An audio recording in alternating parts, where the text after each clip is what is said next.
Are you trying to build lean, defined abs? Well, if you're doing crunches like this or hanging leg raises like this, then this may be the reason you're not getting the results that you're looking for.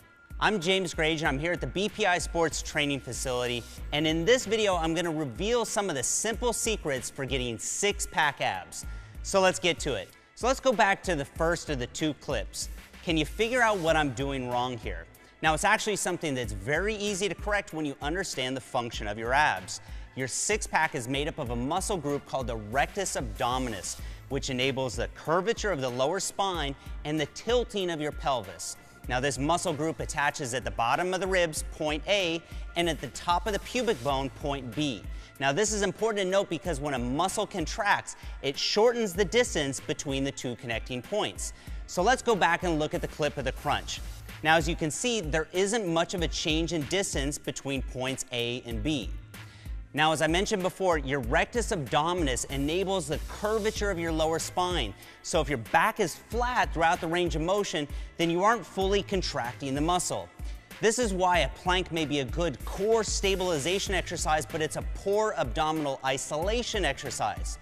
A good comparison would be doing a biceps curl like this, right? You're never gonna build great arms that way, and the same holds true for abs. It's no wonder some people think they have to do 1,000 crunches a day to get abs, which isn't true. So, to properly do a crunch, think about bringing your head towards your knees instead of up toward the ceiling. Just make sure you don't pull on your neck or head.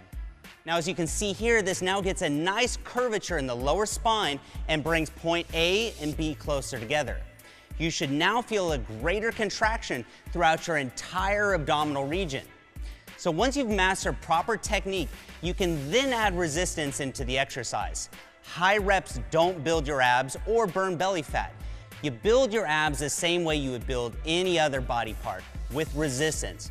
But we'll talk about that more later. So let's first go back and look at that second clip of the hanging leg raises.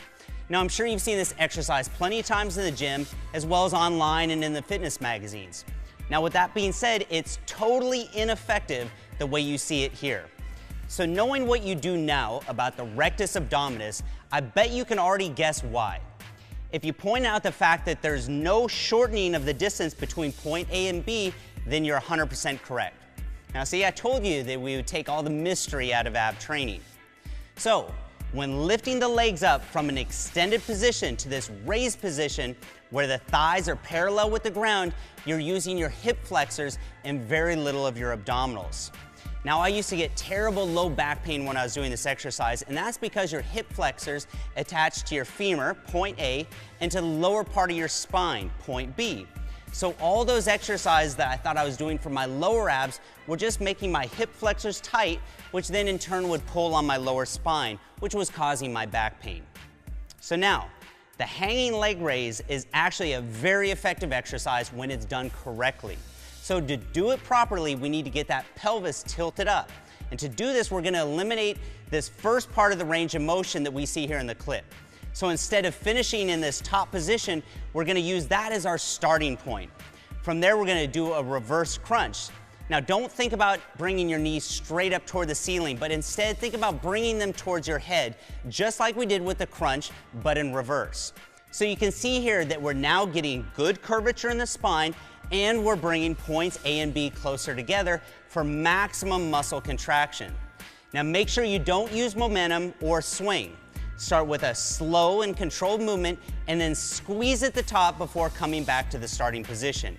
Now, that squeeze is the most important part, so don't rush it. So now that you know what the function of your abdominals is, you can apply this exact same discipline to any ab exercise. If it doesn't meet this criteria of shortening the distance between points A and B, then it's not the best bang for your buck when it comes to building your abs.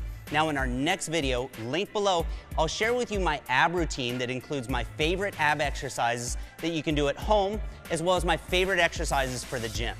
So make sure to subscribe to this channel for more content like this on training, nutrition, supplementation, and gym motivation.